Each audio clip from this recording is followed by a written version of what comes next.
This is SSPTV News, brought to you by Samsung Productions and the Hazleton Standard Speaker. Joe Maddon discusses how a modified Major League Baseball season is going so far with our Janine Lassant next. Why, hello there, friends, and thank you so much for watching. Get comfortable and get ready for today's local information from SSPTV and the Hazleton Standard Speaker. I'm Ken Cara, and let's get to it. Right now, Hazleton native Joe Maddon and the Los Angeles Angels are in a bit of a skid as they chase a playoff berth during baseball's shortened season. Recently, our Janine Lassant asked the Angels manager how the season is going during the pandemic. The protocols are going really well, I think. I know there's been a couple of breaches so far that MLB has reacted to, I think, very well. So it's about, a lot of it is, there's a lot of uncertainty, had a lot of Zoom calls coming into the actual season for a variety of different topics, beyond protocol, beyond baseball, racial injustice concerns, Black Lives Matter, the national anthem, whether you're going to kneel or stand. There's been a lot of topics outside of baseball that I've had to really broach and discuss with our group. So it's been very complicated, but nevertheless, I think we've done a pretty good job of sifting through all of this stuff and getting to baseball itself. The point is, the game itself, there's a lot of intensity in spite of no fans. The game is progressing as it gets deeper into the game. You could really feel the players ramping it up a little bit. So there's been a lot of differences, but there's been the similarity is that it's baseball. And I think our guys have handled it really well. We'll hear more from Maddon later this week as he promotes the upcoming Peace, Love, and Chalk event with the Hazleton Art League in the city. After a successful series of concerts last summer in Wilkes-Barre, Visit Luzerne County is rocking on this summer, even while more people are staying home. Here's our Janine Lassant. Aside from some events that have been canceled due to COVID, there are events that are still happening in Luzerne County, and we're very excited to have Ted Wampel with me. He's the executive director for the Visit Luzerne County. And Ted, thanks for joining us here on SSPTV News. Thanks for having me. I appreciate that.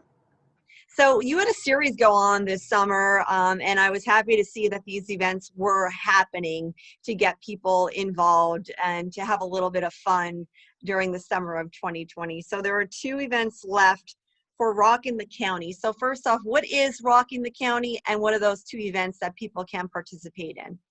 Well, thanks for asking, because last year, it was a very successful event we had called Rocking the River. And we had 3 different events that went on, got 7,000 people to the riverfront. It was a great time.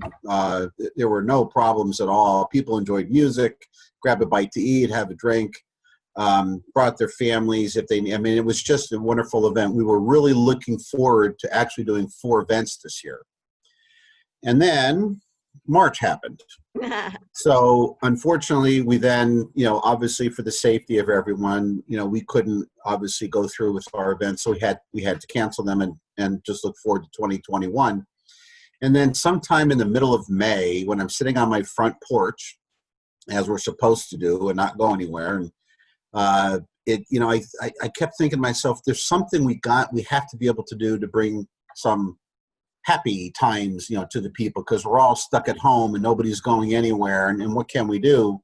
And then I thought about all the events that all the parades, when we saw, graduation parades are going down streets, and, honoring hometown heroes and emergency workers. And it just dawned on me, and I've seen the parades with bands playing. Why can't we grab a flatbed and put a band on the back of the flatbed and take the Rockin' the County out into the 4 corners of the county?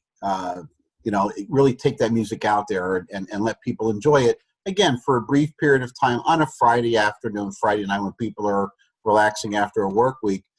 It was going to be for an hour and a half, take a slow ride, about a 2.5 to 3 mile road right around the town.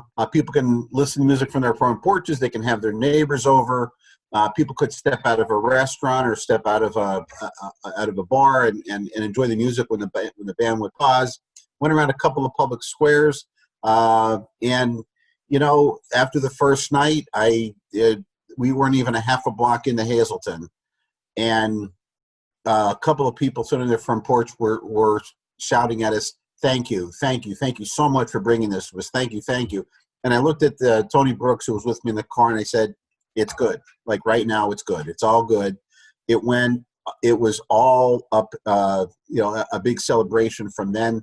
Hazleton had a great night. The people were wonderful. So basically, these routes go through these cities, and the people could enjoy music, entertainment from the privacy of their own home. Correct. And we've had people that, anticipated us coming. We saw this in Hazleton. This is where it was really cool. There were people on the porches that, saw all the publicity and were there and had people over. There were people on some of the streets that heard the music, because we're going very slow to parade pace, opened their front doors, were surprised to see this band playing. And at that point, it was the brass band that was playing. All of a sudden started dancing along in their doorways. We're looking at other people, other family members, telling them to come out. Go a little bit further, all of a sudden a second-story window opens up. People are leaning out and they're singing along, they're clapping along. And I'm telling you, that's what it's all about. And to me, that it just made all of it worthwhile, and it's a huge success for Luzerne County. Well, I'm glad to see some events still happening. We're being creative this way with how we work, obviously through Zoom, with how we socialize through events like the ones you're having. So thank you so much, and keep up the good work. I know that there are going to be events coming up in the fall that people can enjoy, and we'll be talking about that later on here on SSPTV News. Time now for weather on SSPTV News. It looks like a pretty calm week for our area. Here's our forecast from the National Weather Service. Tonight there is a 30% chance of showers and thunderstorms, partly cloudy with a low of 56 degrees. We'll have a calm wind. New rainfall amounts between 1/10 and 1/4 inch possible, except higher amounts possible in thunderstorms. Tuesday mostly sunny with a high of 77. Tuesday night partly cloudy with a low of 55. Wednesday is mostly sunny with highs in the mid-70s. Wednesday night mostly clear with a low of 52 degrees. Thursday is sunny with a high of 77. Thursday night mostly clear with a low of 55. Friday is sunny with highs in the upper 70s, and Friday night partly cloudy with a low of 60 degrees. A series on the 2020 presidential election starts next on SSPTV News. This week we hear from the Luzerne County Republican Party, and next week we hear from the Democrats. And later, as we await the decision from the PIAA on fall high school sports in Pennsylvania, we chat with Hazleton Area High School Athletic Director Fred Barletta about how his school district has been handling sports during the pandemic. SSPTV News would like to send sincere condolences to the family and friends of the following: Harold K. Tinker Nyes, 88, formerly of Hazleton. The service is Wednesday at 11 a.m. at the Vine Street Cemetery in Hazleton. The Joseph A. Moran Funeral Home in Hazleton is handling arrangements. Condolences can be made at moranfuneralhome.com. Edward Staffa of Freeland. The McHugh-Wilczek Funeral Home in Freeland will announce arrangements. Jamie Ann Yesinofsky, 63, of Zion Grove. Services are private. The Joseph A. Moran Funeral Home in Hazleton is assisting the family. Condolences can be made at moranfuneralhome.com. Sharon Ann Adakimo, 70, of Hazleton. The Harmon Funeral Home in Drums will announce arrangements. And Rebecca C. Davidic, 44, of Drums. Arrangements will be announced by the Harmon Funeral Home in Drums. The social news is brought to you by Harmon Funeral Homes and Crematory. For information, call 570-788-0977 or go to harmonfuneral.com.